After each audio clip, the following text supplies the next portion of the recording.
Bonjour à toutes et à tous, bienvenue sur Télégoël. Nous sommes le jeudi 1er février 2018. Il a été pendant longtemps correspondant pour Télégoël sur beaucoup d'événements à Avion. Gilbert Legros, 85 ans, retraité garagiste et passionné de vidéo, est décédé jeudi dernier. Nous tenions à lui témoigner un profond respect et le remercier pour toutes ces années de bénévolat auprès de la chaîne et nous diffuserons des images d'archives dans cette édition. L'année 2018 ne fait que commencer, mais ce sont les derniers vœux qui avaient lieu ces derniers jours dans vos communes. Nous reviendrons sur ceux de Pas-de-Calais Tourisme et du personnel du centre hospitalier de Lens, mais également ceux de la communauté d'agglomération de Lens-Liévin et le lancement du projet En Action. Une inauguration, celle des vestiaires, des nouveaux vestiaires de Fouquier-les-Lens, fin de la grève chez les surveillants de Vendin-le-Vieil, le logement social du bassin minier en discussion à Grenay, une nouvelle résidence d'artistes au Métaphone et le géant Hitachi en développement numérique sur le territoire. Notre invité du jour a plusieurs casquettes, spécialiste des études sociologiques, expert en sport, jeunesse et conseiller auprès du gouvernement congolais. Brice Arsène Mankou, lensois, sera avec nous pour parler de la sortie de son livre sur les jeunes et l'emploi au Congo-Brazzaville. Et bien sûr, Fred et Nathalie pour vous présenter cette édition de ce jeudi 1er février avec sa rubrique sport et la rubrique agenda culturel. A tout de suite sur Télégoël.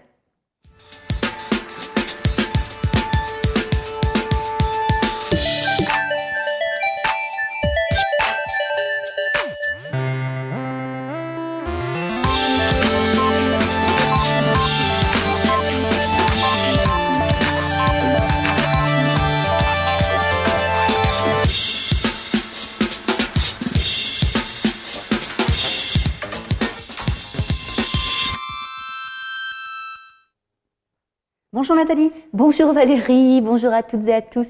Alors, qui n'a jamais croisé, caméra à la main, cette figure avionnaise au détour d'une course cycliste ou d'un concert de l'Harmonie municipale? Gilbert Legros, 85 ans, retraité garagiste de la rue Pasteur à Avion, était un passionné de vidéo et de mémoire locale. Dans sa maison de la Cité des Arts, ce sont des armoires entières d'archives que l'homme a remplies au fil de ses tournages amateurs.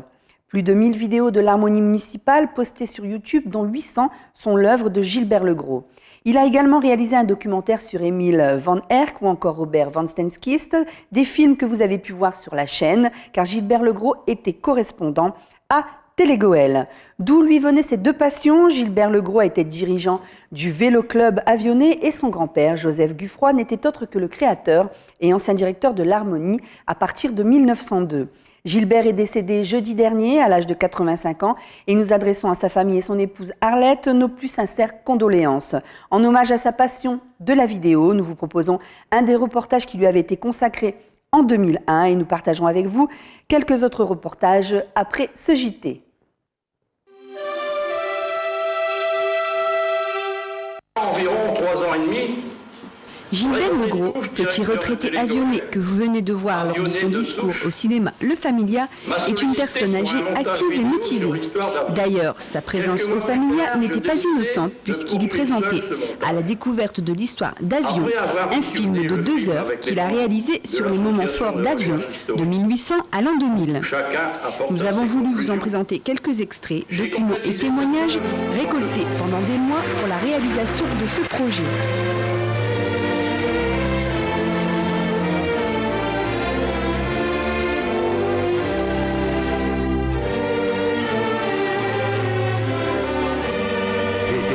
Par le comité de libération d'Avion, qui était présidé par M.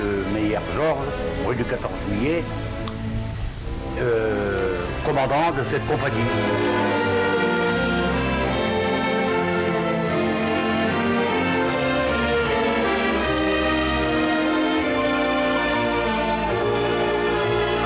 C'est là qu'on a dit, bon, on va faire un surbaptère, on va faire un géant. On ne savait pas encore quel géant on allait faire, mais comme on était dans un pays minier, on a dit on va faire un mineur. Il s'agissait de présenter d'une façon plus large sur une grande frise. En collaboration avec l'association de recherche historique locale, les Amis de la Culture, Madame Prat, Monsieur Houlier, Monsieur Rançon, Monsieur Blétrac et l'appui de Monsieur Jacques Robitaille, maire d'Avion, la séance a été un véritable succès et faute de place, une seconde séance a dû être organisée. Pour tout renseignement sur ce film historique, vous pouvez contacter le service municipal de la culture d'Avion au 03 21 79 44 89 et n'oubliez pas, ce dimanche 16 septembre, la commémoration qui a lieu à la citadelle d'Arras et en relation avec l'histoire de votre ville d'Avion.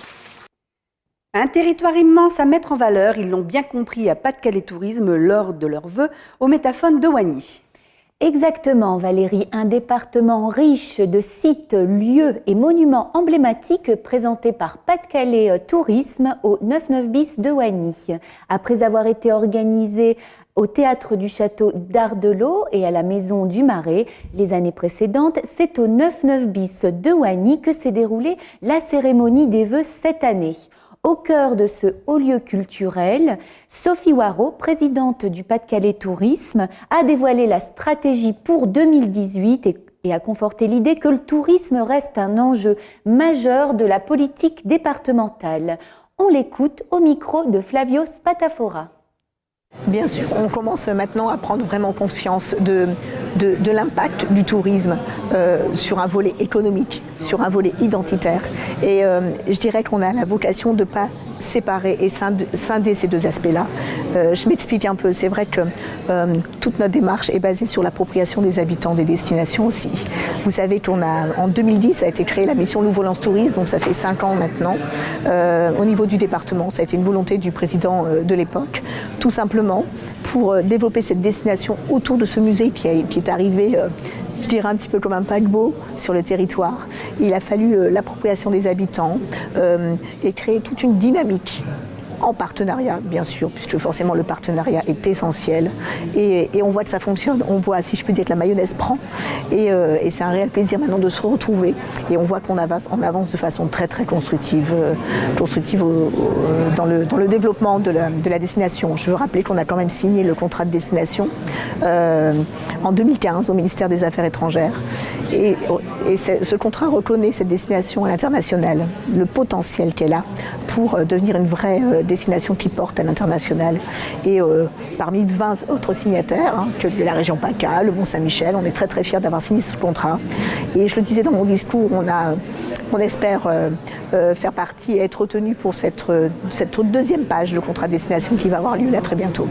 Oui, alors on ne peut pas parler de la Côte d'Opale sans parler, du renouvellement de label Grand Site des Deux Caps qui a eu lieu il n'y a pas longtemps, et puis parler du Grand Nausicaa qui va s'ouvrir le 19 mai 2018, et là, tous à vos agendas, le samedi 19 mai, il y aura cette ouverture d'un équipement qui prend encore une dimension supplémentaire avec ce bassin de 10 000 mètres cubes, ces expositions, ces animaux spectaculaires, et je pense que c'est un équipement phare maintenant de la Côte d'Opale et en tout cas un vrai objectif de destination.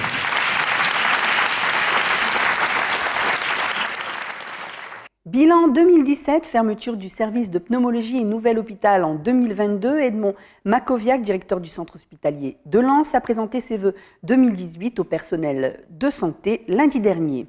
Thierry Daubresse, président du conseil de surveillance du centre hospitalier, est revenu sur la dégradation de l'offre de santé de l'hôpital qui n'a pas la frite, faisant référence aux cérémonies des vœux lensoises et lévinoises.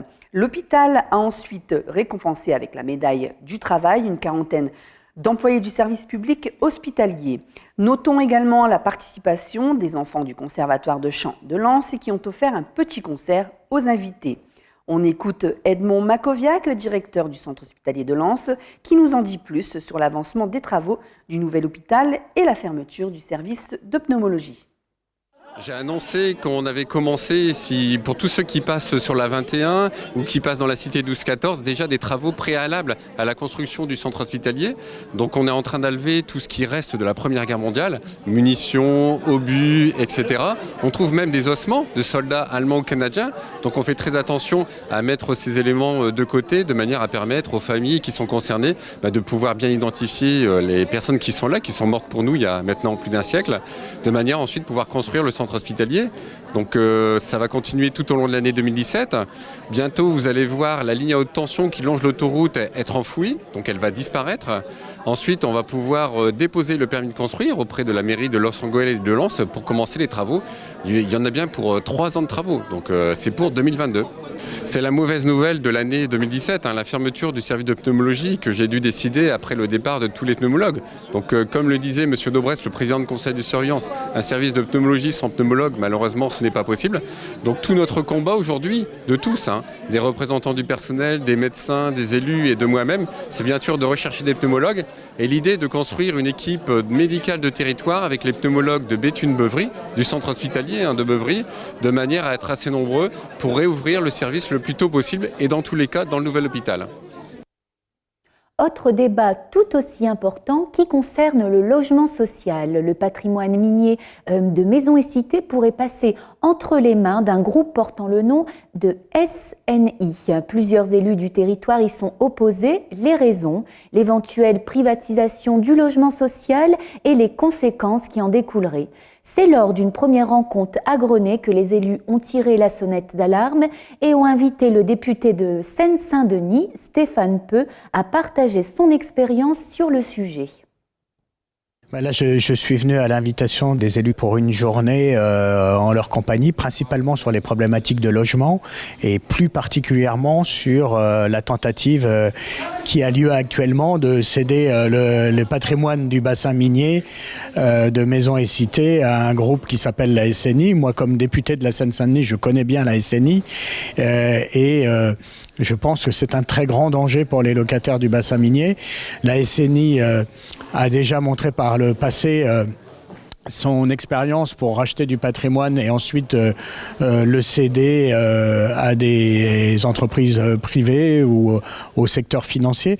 Et donc je crains que compte tenu des velléités du président de la République Emmanuel Macron de privatiser le logement HLM dans notre pays, de la loi qui est actuellement en préparation sur le logement qui va aussi encourager à aller dans ce sens, je crains que la SNI soit un peu le poisson pilote et se serve du patrimoine du bassin minier pour faire un peu un laboratoire des politiques de Macron dans le domaine du logement social.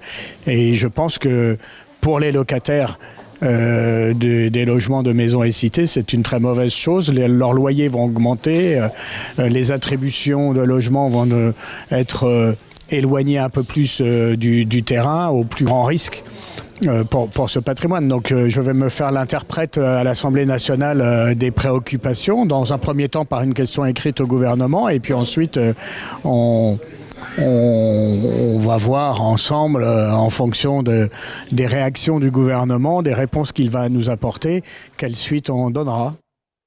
Malgré les désaccords de la CGT et FO, un protocole a bien été signé par le syndicat majoritaire pénitentiaire UFAP-UNSA concernant les propositions définitives de la garde des Sceaux, Nicole Belloubet, vendredi dernier. Personnel en plus sur 4 ans, primes supplémentaires pour certains surveillants, équipements de sécurité renforcés, mesures spécifiques pour les radicaliser, des mesures qui ne satisfont pas tous les personnels des prisons, dont celle de Vendin, qui attendent le 16 mars prochain, afin d'évaluer les promesses de l'État. Les surveillants de Vendin-le-Vieil ont repris leur service, mais reste la peur des sanctions, pouvant aller de 5 à 15 jours de suspension avec perte de salaire importante. Ces sanctions qui se justifient par un droit de grève interdit dans l'administration pénitentiaire. Certains syndicats ont d'ailleurs ouvert des cagnottes numériques pour aider les personnels touchés. Entrepreneurs, responsables associatifs, responsables de l'éducation nationale, partenaires culturels et élus étaient tous réunis mardi dernier à la scène du Louvre-Lens pour les vœux de la communauté d'agglomération Lens-Liévin, afin de prendre le même chemin, celui de l'action sur le territoire. C'est Sylvain Robert qui a ouvert la cérémonie avec une grande ambition, mettre en valeur le territoire et ses atouts. 3 axes prioritaires, l'innovation, la coopération et l'archipel urbain, avec un projet ambitieux qualifié par le président de Projet en Action. Autour de 5 thèmes, rassembler, bouger, habiter, respirer et travailler, la CAL compte bien montrer au national et à l'international que le bassin minier change et qu'il est le lieu où il faut investir dans les prochaines années. Qui est en action, ça montre que le territoire, en tout cas, se place dans cette logique-là de se prendre en main, de remonter un peu la pente et de se dire, on a peut-être passé des étapes difficiles, on a des belles perspectives, on a aussi des atouts à faire valoir, et puis les 2 ans de travail qui ont permis de fédérer autour des thématiques que vous voyez, bouger, rassembler, habiter, travailler et respirer, montrent l'ambition que l'on veut partager avec notre population pour dire que la carte de visite de notre territoire soit aussi demain changée et puisse être un nouveau label. C'est ensuite sous forme de table ronde animée par Sylvain Crès que la cérémonie s'est déroulée avec des invités représentatifs du territoire. Monsieur Durizotti qui a évoqué une terre d'avenir et beaucoup d'opportunités pour les entreprises. Madame Castelin et sa célèbre bière du ch'ti exportée dans le monde entier qui a rappelé l'importance d'une belle image à donner à l'international. Marie Lavandier, la directrice du Louvre qui a vanté les richesses de ce bassin minier et de ses habitants où elle y a trouvé des gens formidables et une richesse fabuleuse qui signera la différence. Côté sportif, c'est Arnaud Pouille du RC Lens qui s'est exprimé en présentant l'objectif du club, celui de participer à cette dynamique de la CAL et à être dynamiseur pour redonner la fierté du territoire et partager la même ambition afin de jouer collectif. La dynamique que Sylvain essaye d'instaurer et d'être dynamiseur, pas dynamiteur, mais on tient quand même à nos valeurs. La seconde partie de ces vœux a été menée par Marc Maréchal, porte-drapeau de Armes 2024, base avant aux Jeux Olympiques, qui a invité tout le monde à se préparer dès maintenant si on veut marquer par cet événement qui va mettre la CAL sous les feux des projecteurs si cela se concrétisait. Sophie Willem, directrice de l'Office de tourisme, a souligné le potentiel touristique exceptionnel des communes avec en plus d'humanité qu'on n'a pas ailleurs, qui fait la différence et que l'on doit promouvoir. C'est Monsieur Thirier, proviseur du lycée Henbic de Liévin, qui a insisté à terminer ses vœux par l'importance des jeunes et de l'implication des écoles dans cette dynamique. Le territoire n'est pas en marche, mais en action. Le mouvement est lancé grâce notamment à une plateforme participative appelée Carticipe, où la population est invitée à s'inscrire. On écoute Sylvain Robert de Jeunes Entrepreneurs et des partenaires de ce territoire sur ce projet ambitieux. Aujourd'hui, avec les vœux, on lance cette nouvelle dynamique. On a les partenaires qui étaient présents et on a l'ambition de vouloir leur faire partager ces objectifs et cette dynamique de territoire. On a besoin aujourd'hui que le discours, quelque part, qui était porté à la fois par les entreprises, les partenaires publics, puisse être démultiplié et soit aussi approprié par la population. On a une ambition partagée, on a des objectifs communs. Maintenant, il faut les mettre en action, c'est le cas de le dire, pour pouvoir les porter devant la population et donner une autre dimension au territoire. Oui, absolument. C'est-à-dire que tous les modus operandi, enfin les actions qui sont proposées, sont pour nous très importantes. La mobilité, en fait, nous travaillons en ça en permanence pour inviter la population à se déplacer sur le territoire à partir de toute notre programmation. Nous accompagnons la réhabilitation thermique avec SIA Habitat sur la Cité des Provinces, par exemple. Nous faisons en fait plein de choses qui sont dans cette logique-là. Dans le en action, il dit déjà beaucoup. C'est que finalement c'est vraiment un début, c'est le début pour tout le monde d'un projet commun. Et je trouve que les mots qui sont employés, rassembler, c'est quelque chose qui nous parle ici aussi pour le tourisme. Justement, on essaye nous de développer des produits qui sont autour de vivre ensemble, de partager, de se rassembler, de se retrouver, finalement de se déconnecter pour se reconnecter et partager des moments ensemble sur ce territoire. On avance très bien et chaque entité, que ce soit le stade, que ce soit le Racing, que ce soit la communauté d'agglo, les entreprises, tout le monde va y trouver un immense bénéfice. C'est parti, on avance. C'est un projet très prometteur pour nous, les entreprises. Si vraiment tout se passe comme ça a été dit aujourd'hui, c'est vraiment très très prometteur pour l'avenir, en tout cas pour Lens et les alentours.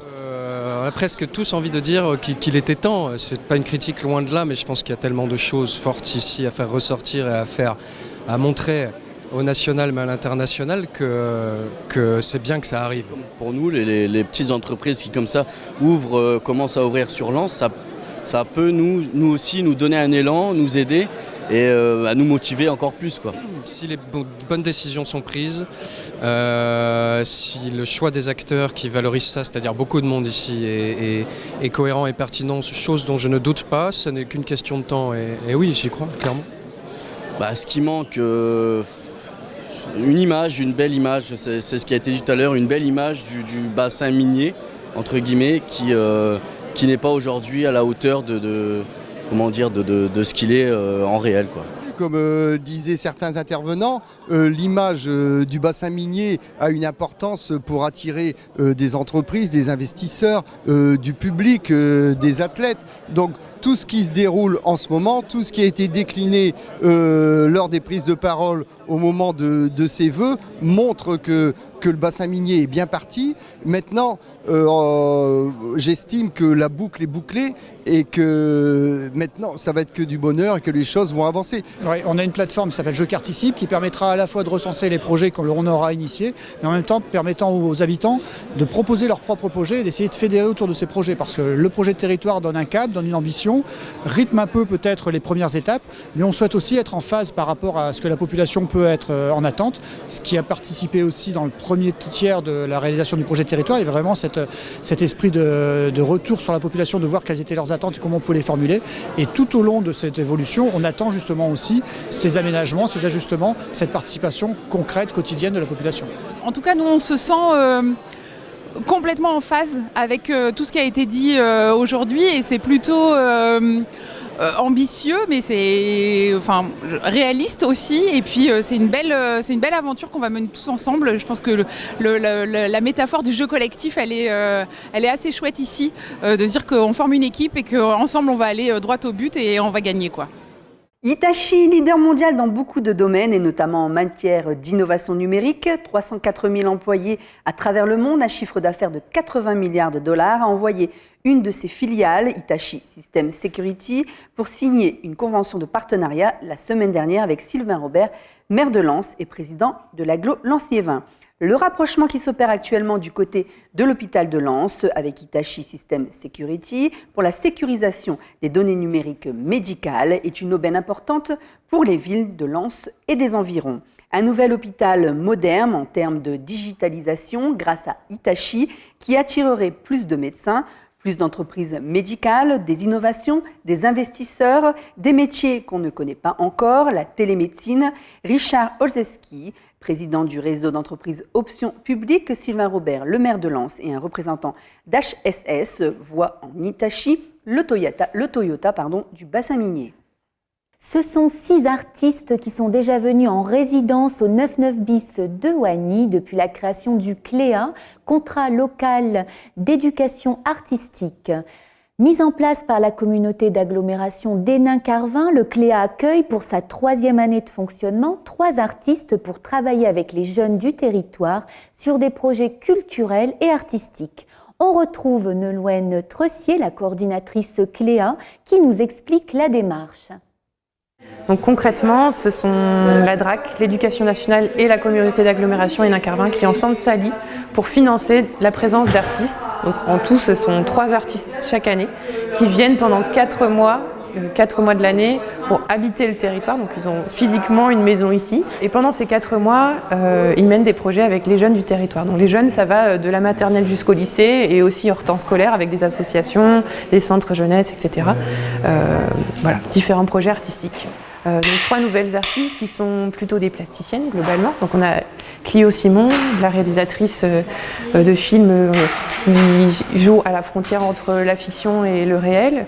Wai, l'illustratrice dessinatrice qui joue elle plutôt sur l'infiniment petit et l'infiniment grand et qui là particulièrement sur cette résidence mission invite les jeunes à se questionner sur leur rapport à la gastronomie, à la cuisine. Et du coup Delphine Dehaye qui est plasticienne et donc là qui travaille particulièrement plus sur l'environnement, une question qui est très cruciale sur le territoire et qui plus est qu'on travaille en main dans la main avec justement Aquaterra où nous sommes aujourd'hui et qui accueille l'exposition de Delphine.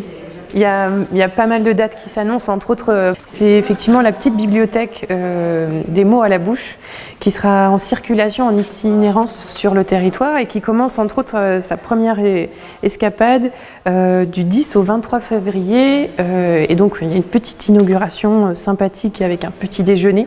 Et pour Clio, je vous invite à venir voir son film Is It a True Storytelling qui sera présenté à 20h30 le 6 avril au cinéma Le Travelling à Courrières. Voilà.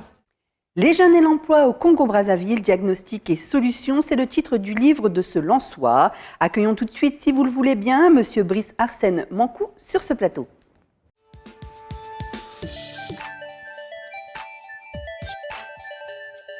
Bonjour et bienvenue sur ce plateau, Monsieur Mankou. Bonjour. Alors, vous êtes docteur en sociologie à l'Université de Lille, expert en jeunesse et sport et spécialiste des pays d'Afrique, notamment du Congo, et vous venez de sortir un livre. Alors, tout d'abord, est-ce que vous pouvez nous présenter un peu votre parcours ? Bien. Je suis Brice Mankou, donc sociologue. Je suis arrivé dans le Pas-de-Calais depuis bientôt une dizaine d'années et donc installé à Lens, où je mène mes recherches sociologiques sur les questions liées à l'emploi, mais aussi les questions liées à la migration. Et donc, c'est avec plaisir que je voudrais vous présenter donc, ce livre que j'ai publié aux éditions L'Harmattan, qui parle donc de l'emploi des jeunes au Congo-Brazzaville. Est-ce que c'est depuis que vous êtes installé sur Lens que cette idée de travailler sur l'emploi, puisqu'on est déjà ici une région bassin minier un peu en difficulté, qui se rapprochait un peu des mêmes diagnostics et solutions qu'au Congo ? Bien, quand j'ai mené ce diagnostic sur l'emploi, donc je suis arrivé à une conclusion qu'il y avait 4 catégories des jeunes éloignés de l'emploi. Donc il y avait une première catégorie des jeunes diplômés sans emploi, qui donc aux sorties du système universitaire n'ont pas de travail au bout, et une deuxième catégorie des jeunes qui sont instruits mais qui ne sont pas suffisamment formés ni qualifiés. Et une troisième catégorie des jeunes qualifiés mais qui ne sont pas instruits ni formés. Et une dernière catégorie, donc des jeunes ni instruits, ni formés, ni qualifiés. Et donc cette dernière catégorie qu'on appelle en France les NEET, on retrouve bien cette catégorie aussi dans le bassin minier, où les jeunes ont quand même du mal à avoir leur première expérience de travail, notamment avec les emplois aidés qui n'existent plus actuellement. Et donc ce diagnostic qui s'applique au Congo-Brazzaville pourrait aussi s'appliquer à notre territoire, puisqu'on voit très bien au final, un certain nombre de jeunes qui sont passés par les facs, qui au final n'ont pas de travail. Une deuxième catégorie aussi, qu'on pourrait retrouver ici, des jeunes qui sont formés, instruits, mais qui manquent de qualification. Et une dernière catégorie, justement, des jeunes qui sont ni formés, ni instruits, ni qualifiés. Et donc, cette étude qu'on pourrait appliquer à notre territoire permet d'approcher un certain nombre de solutions qui soient des solutions tournées essentiellement vers l'apprentissage, la qualification surtout, parce que quand je vois le potentiel de notre territoire, le bassin minier, quoi qu'on dise, même beaucoup si de jeunes sur le bassin minier. Beaucoup de jeunes et beaucoup d'espoir, beaucoup d'attentes de la part des jeunes, et donc il va falloir que sur notre territoire, qu'on invente un certain nombre de modèles pour accompagner ces jeunes autrement. Et la qualification me semble être une voie prépondérante, ensuite l'apprentissage. Mais je voudrais terminer en disant la chose suivante. Pour le bassin minier, il y a peut-être à expérimenter les emplois dans le secteur de l'économie sociale et solidaire, puisque ça attire très peu de jeunes. Et que c'est un peu développé également sur le territoire. Il y a beaucoup d'associations qui se servent de cette économie solidaire et sociale. Beaucoup d'associations, mais qui manquent aujourd'hui de moyens. Et donc, investir le champ de l'économie sociale et solidaire pour permettre à ces jeunes d'être aussi des auto-entrepreneurs. Des auto-entrepreneurs, des créateurs d'emplois, puisque c'est une mine d'or en France et qui n'est pas suffisamment exploitée dans nos territoires. Il y a des solutions de proximité qui permettent aux jeunes demain de pouvoir s'installer, mais il y a aussi peut-être à développer le parrainage. Très peu de jeunes ne sont parrainés, très peu de jeunes sont accompagnés vers le système du premier emploi. C'est des solutions qui sont mises en place déjà au Congo ? Des solutions qui vont être mises en place, puisque cette étude que j'ai publiée a été saluée par la Banque mondiale et le FMI lors de sa dernière revue à Brazzaville. Et surtout lors du sommet Europe-Afrique, où les chefs d'État se sont réunis en Côte d'Ivoire pour examiner la question de l'emploi des jeunes en Afrique, avec justement les conséquences que nous connaissons. Plusieurs jeunes Africains qui meurent chaque année dans les mers méditerranéennes, et aussi des jeunes qui manquent de solutions et qui se lancent vers le terrorisme.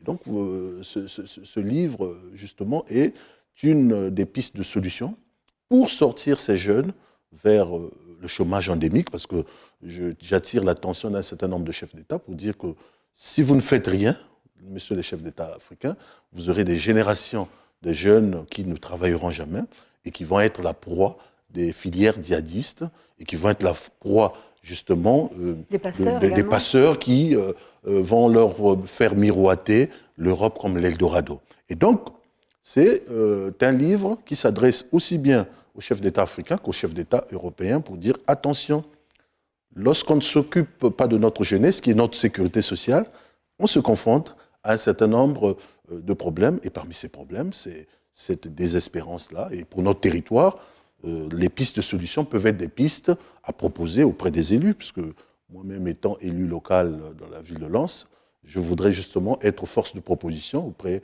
d'un certain nombre de maires qui voudront expérimenter avec moi les pistes de solutions que je propose pour le Congo, mais qui s'appliquent aussi au bassin minier. Est-ce que vous avez un avis sur nos jeunes ici sur le bassin minier? Comment vous les qualifierez, nos jeunes d'ici? Les jeunes ici, quand je les observe, il y a déjà l'image un peu dévalorisante qu'eux-mêmes peuvent avoir du territoire, mais il y a un immense espoir quand je vois ces jeunes dans la pratique sportive, dans la pratique associative. Et donc il s'agit simplement d'avoir ce petit déclic-là, de leur redonner espoir en eux, de croire en cette jeunesse en y investissant tout ce qu'on peut mettre en termes de formation.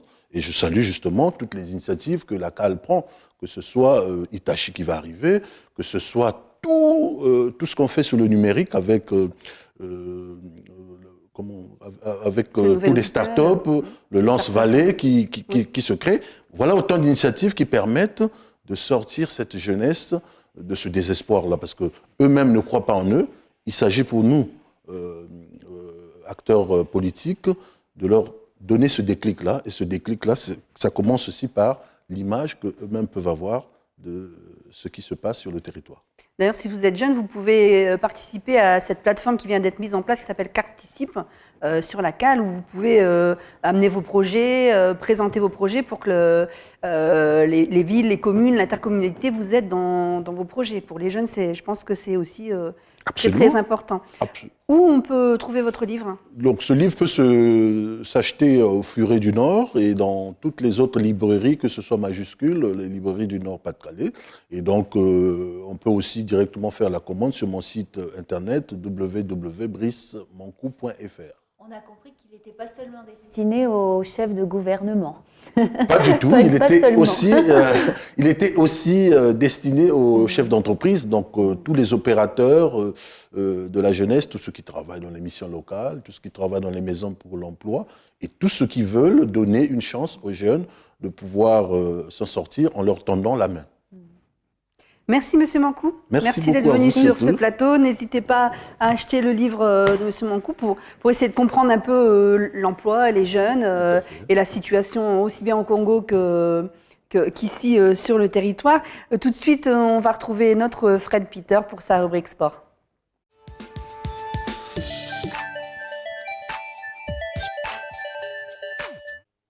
Bonjour Fred. Bonjour Valérie, bonjour Nathalie. Alors on commence avec le Racing Club de Lens qui est en ce moment sur une mauvaise pente. 2 défaites en 2 matchs pour les hommes d'Éric Sicora qui se sont inclinés 1-0 contre Orléans et contre Sochaux. Ces 2 rencontres ont montré une certaine faiblesse technique et offensive au côté lensois. Résultat, les 100 et or se fixent à la 16e place de la Ligue 2, à 6 longueurs du premier relégable. Ce samedi, Lens se déplace à Lorient pour affronter des Merlus jouant la montée en Ligue 1. En vue de ce match, Éric Sicora s'est exprimé devant les journalistes en conférence de presse et devant Anthony Vermus pour Télégoël. Sur ce match de Sochaux, si on est un peu mieux réfléchi dans nos situations, on doit être devant le score et le match il est différent. Après, dans ce genre de match, l'équipe qui mène, elle prend un gros avantage c'est ce qui s'est passé là. Mais après, je ne vais pas dire non plus que la victoire de Sochaux, elle est imméritée. Le groupe n'est pas touché. On sait qu'on enchaîne les matchs, on sait qu'il nous manque un peu de gaz et on est toujours confiant. Et on travaille bien aux entraînements, donc il n'y a pas de quoi s'inquiéter. Aujourd'hui, on a 2 défaites, on est 15e, on n'est pas guéri. Et on a l'impression que le fait d'avoir perdu ces 2 matchs, qui pour nous étaient importants, qui auraient pu nous permettre de sauver un peu de cette situation de barragiste, de cette zone un peu délicate, on a l'impression qu'aujourd'hui, on a tout perdu. Il ne faut pas oublier non plus qu'on part de loin. On avait 7 défaites en 7 matchs, on avait 0 points. On en a 25 aujourd'hui, donc il y a un parcours qui a été fait, qui a été extraordinaire pour moi, parce que l'équipe aurait pu lâcher, les joueurs auraient pu lâcher, on aurait pu être aujourd'hui à 10 points. Aujourd'hui, on est toujours en vie pour rester en Ligue 2, donc c'est ça aussi qui est important. Comme tu l'as dit, ces 2 défaites, c'est un coup d'arrêt, pour moi, c'est pas un recul. Voilà, il n'y a pas non plus aujourd'hui lieu de paniquer et se dire ouais, qu'est-ce qui se passe, on est reparti comme il y a au début de saison. Non, c'est pas du tout le cas. On n'est pas dans cette dynamique-là et on est concentré sur Orléans pour ramener des points. Je pense qu'ils vont se sentir en position de force vu nos derniers résultats, mais nous, on n'est pas du tout inquiets et on travaille pour. Ils ont de très bons joueurs qui sont capables de faire des différences et on est prêt à jouer ce match. Quand tu vois leurs résultats à Reims et l'équipe et ce qu'ils ont fait au mercato pour pouvoir monter, parce que les objectifs aujourd'hui, je crois que c'est Landreau qui a dit, l'objectif c'est la montée, donc c'est clair. Donc on s'attend à un match délicat. On avait perdu là-bas en Coupe de la Ligue 3-2, on avait perdu à la maison 3-2, mais bon, ça joue pareil sur très peu de choses.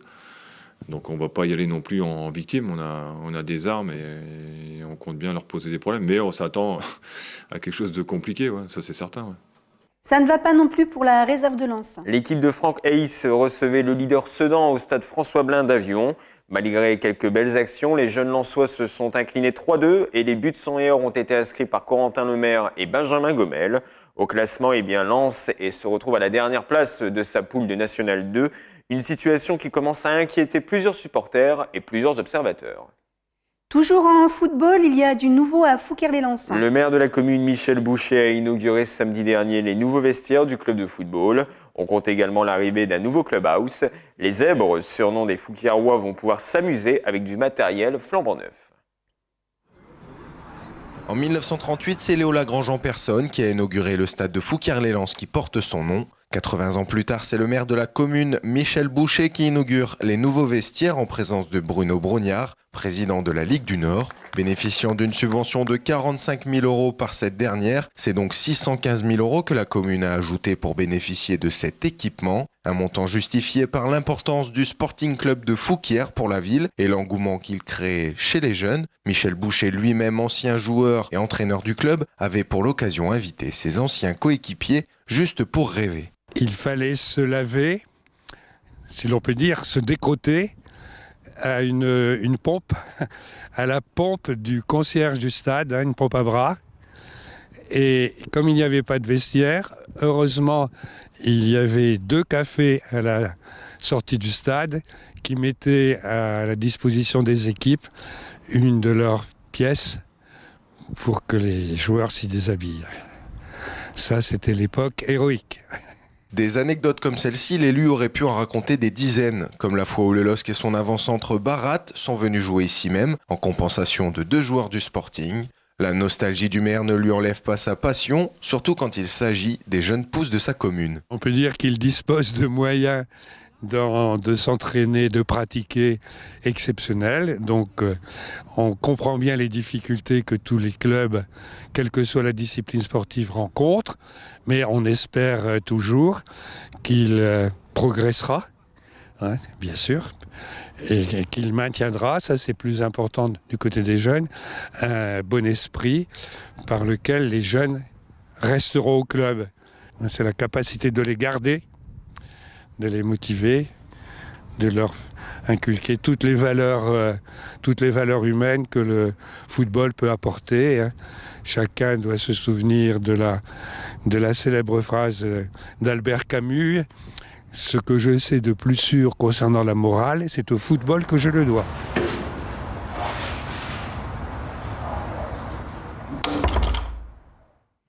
volleyball relève la tête en volleyball. C'était le choc des mal classés ce week-end. Arnes recevait Caudry, le dernier affrontait l'avant-dernier. Les Arnésiens ont fait le travail et se sont imposés 3 manches à 1 avec 3 sets maîtrisés proprement. Au classement, le HVB se donne de l'air et remonte au 6e rang de son championnat. Samedi, il se déplace à Montpellier pour affronter le Centre National.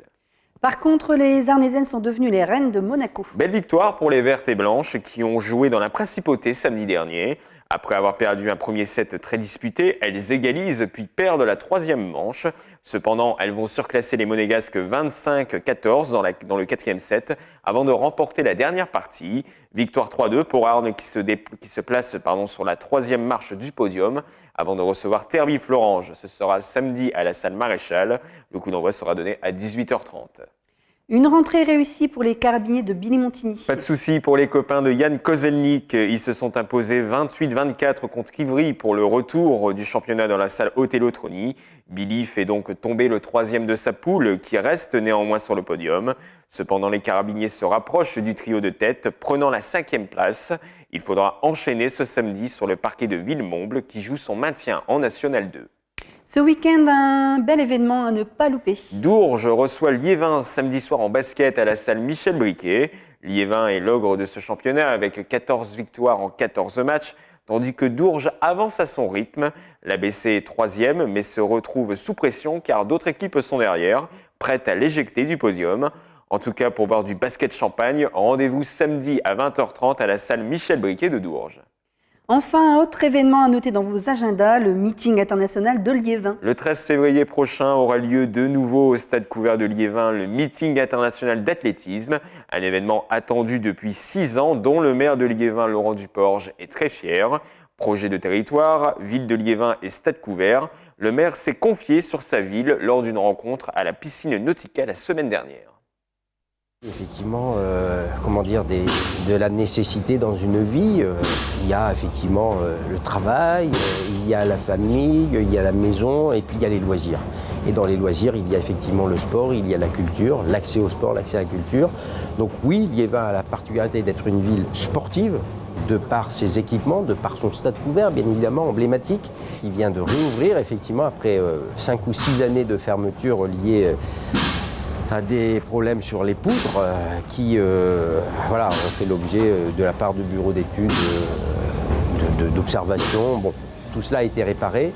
Je remercie en particulier le conseil régional du Nord-Pas-de-Calais de l'époque des Hauts-de-France aujourd'hui parce qu'il s'est beaucoup effectivement investi dans ce dossier. Aujourd'hui, ce stade couvert est réouvert. Meeting de Liévin, meeting d'athlétisme indoor de Liévin, 13 février. Il reprend vie, on va dire. Je rappelle que ce meeting a été le meilleur du monde pendant plusieurs années. Et l'ambition d'ailleurs des organisateurs, c'est qu'ils le redeviennent dans les années qui viennent. Donc je donne déjà rendez-vous effectivement aux amoureux de l'athlétisme le 13 février. Je leur donne aussi rendez-vous le 17 et le 18 puisqu'il y aura les championnats de France. Parce que effectivement c'est une bonne tradition à Liévin. Lorsque l'on accueille le meeting, derrière il y a effectivement les championnats de France. Donc oui, l'athlétisme, le sport reprend vie au stade couvert régional de Liévin. Mais pas que le sport, parce qu'il y a déjà eu des belles affiches, cette fois-ci dans le domaine de la musique, de la culture. Nous avons eu le concert anniversaire par exemple de Contact FM et c'était beau de revoir le stade couvert plein à ras-bord, avec non plus les briquets mais cette fois-ci les téléphones portables mis en lumière. C'était une formidable ambiance. Et toute une série de programmations d'ailleurs a déjà été actée. Il y a Michel Larocque qui vient, il y a Julia Claire, il y a un concert de rap qui est prévu. Bref, ça y est, c'est reparti. Et je pense qu'il y a de belles heures là pour le stade couvert dans les semaines, les mois et les années qui viennent. De par les infrastructures qui sont présentes, déjà bien évidemment être une sorte de base arrière de Paris 2024 et donc d'accueillir des délégations étrangères qui viendraient se préparer effectivement dans la région, se préparer en France pour préparer les futurs Jeux Olympiques. Mais au-delà de cela, au-delà effectivement de cette base arrière, de cette préparation aux Jeux Olympiques de 2024 pour certaines délégations étrangères ou même françaises d'ailleurs, je pense que de par la présence aussi du stade couvert, donc d'un équipement qui est unique quelque part, pourquoi pas imaginer qu'une compétition aussi se déroule, les Jeux Olympiques de 2015 se déroulent au stade couvert parce que Paris, effectivement, et la région parisienne vont accueillir l'immense majorité des compétitions sportives des Jeux Olympiques 2024, mais il y aura forcément quelques disciplines qui auront besoin de se délocaliser.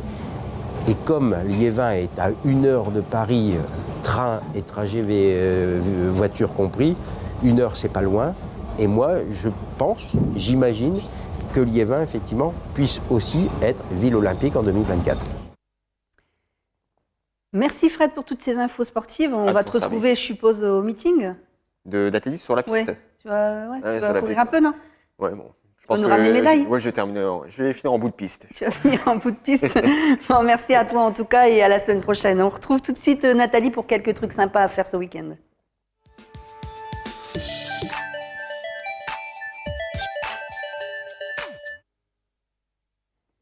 Alors Nathalie, qu'est-ce qu'on a de beau à proposer à nos téléspectateurs pour les divertir ce week-end sur le territoire? Eh bien Valérie, rendez-vous au Théâtre Le Colisée de Lens le vendredi 2 février à 20h, dès demain donc, pour un concert de musique du monde. Ali Amran vous fera voyager au son des musiques kabyles et algériennes. On continue en musique, mais cette fois-ci jeudi prochain. Oui, jeudi 8 février à 20h, la médiathèque Robert Cousin de Lens accueille Thomas Grimont-Pré Trio pour une soirée au son de batterie, piano et contrebasse. Un peu plus calme, on passe à de la lecture. Le vendredi 9 février à 19h, la Maison de l'Art et de la Communication de Salomine accueille la compagnie Versus pour une lecture autour de Ring qui relate 17 séquences de la vie d'un couple. On peut d'ailleurs aller en couple à ces manifestations, place au festival sur le bassin minier. Du 2 au 4 février, l'espace culturel Ronnie Cooter vous propose la 16e édition du Festironi, festival d'humour 100% féminin. Lors de ce week-end et notamment le samedi 3 février à 20h30, vous pourrez profiter d'une agréable soirée humoristique en compagnie de Sophia Aram. L'espace culturel Évasion de Noyelles-sous-Lens vous propose également son festival humour.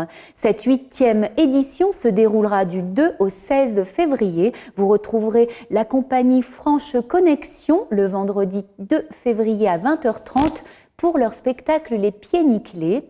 Une jolie proposition qui puise dans la comédie burlesque et le clown pour rendre toute sa puissance comique au célèbre trio. Au musée du Louvre-Lens, l'année 2018 amène son lot de nouveautés. Oui Valérie, le mois de février voit le démarrage de nouvelles formules de visites guidées, d'ateliers pour les adultes et les publics en situation de handicap, dont certaines totalement gratuites. Un samedi matin par mois, le musée propose des ateliers d'initiation aux techniques de création. Un dimanche par mois, une visite gratuite d'un genre totalement nouveau où l'on découvre les historiens de l'art qui enquêtent sur les œuvres à l'aide de la science. Des visites gratuites en langue des signes française et des visites audio-descriptives sont désormais également programmées un dimanche par mois en alternance. C'est terminé pour le week-end, si ce n'est une information importante pour la ville de Lens. Et si la Joconde ornait les murs du Louvre-Lens? Oui Valérie, un grand espoir pour la ville de Lens, après la déclaration de la ministre de la Culture lors de ses vœux qui parlait de déplacer la Joconde et de la prêter à d'autres musées. Sylvain Robert, maire de Lens, a écrit au président de la République pour lui vanter les mérites de notre bassin minier et de l'intérêt pour la ville que serait d'avoir en exposition cette Mona Lisa. Monsieur le Président, croyez-le, cette célèbre dame serait bien reçue chez nous. Merci Nathalie, on ne doute pas que la Joconde serait très très bien reçue chez nous. Merci pour toutes ces infos. N'hésitez pas à sortir dans les musées, les salles de spectacle, les salles de sport. Cultivez-vous et retrouvez-nous nombreux sur les réseaux sociaux. Partagez nos vidéos. Ce sont vos talents, vos idées, vos projets, vos histoires que nous partageons chaque jour sur Télégoël. À la semaine prochaine.